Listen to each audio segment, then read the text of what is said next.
Phone tapping కేసులో దర్యాప్తు కొనసాగుతోంది. ఈ కేసులో Prabhakar Rao, Shravan రావుపై red corner నోటీసును CID ద్వారా సిబిఐకు పంపింది దర్యాప్తు బృందం. ఈ కేసులో నిందితుల కస్టడీ అంశంపై నాంపల్లి కోర్టులో వాదనలు జరిగాయి. విచారణకు నిందితులు ప్రణీత్ రావు, భుజంగరావు, రాధాకిషన్ రావు, తిరుపతన్న హాజరయ్యారు. ప్రభాకర్ రావు, శ్రవణ్ రావును అరెస్ట్ చేయడానికి రెడ్ కార్నర్ నోటీసుపై సిబిఐకు ప్రపోజల్ పంపినట్లు నాంపల్లి కోర్టుకు పోలీసులు తెలిపారు.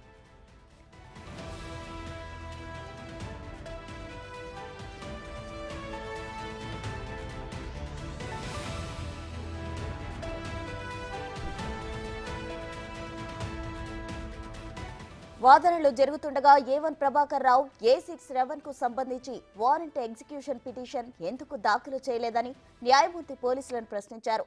మరికొంత సమయం ఇవ్వాలని వారు కోరగా ఇంకెన్ని రోజులు కావాలంటూ న్యాయమూర్తి ఆగ్రహం వ్యక్తం చేశారు.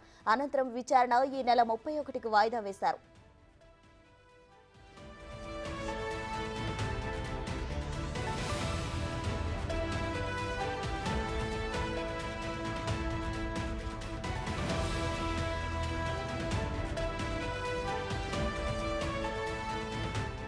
ఫోన్ ట్యాపింగ్ కేసులో దర్యాప్తు కొనసాగుతోంది. ఈ కేసులో Prabhakar Rao, Shravan రావుపై red corner నోటీసును CID ద్వారా సిబిఐకు పంపింది దర్యాప్తు బృందం.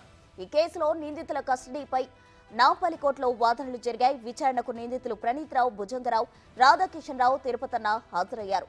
ప్రభాకర్ రావు, శ్రవణ్ రావును అరెస్ట్ చేయడానికి రెడ్ కార్నర్ నోటీసుపై సిబిఐకు ప్రపోజల్ పంపినట్లు నాంపల్లి కోర్టుకు పోలీసులు తెలిపారు. వాదనలు జరుగుతుండగా A1 ప్రభాకర్ రావు, A6 శ్రవణ్ కు సంబంధించి వారెంట్ ఎగ్జిక్యూషన్ పిటిషన్ ఎందుకు దాఖలు చేయలేదని న్యాయమూర్తి పోలీసులను ప్రశ్నించారు. మరికొంత సమయం ఇవ్వాలని వారు కోరగా ఇంకెన్ని రోజులంటూ న్యాయమూర్తి ఆగ్రహం వ్యక్తం చేశారు. అనంతరం విచారణ ఈ నెల 31కి వాయిదా వేశారు.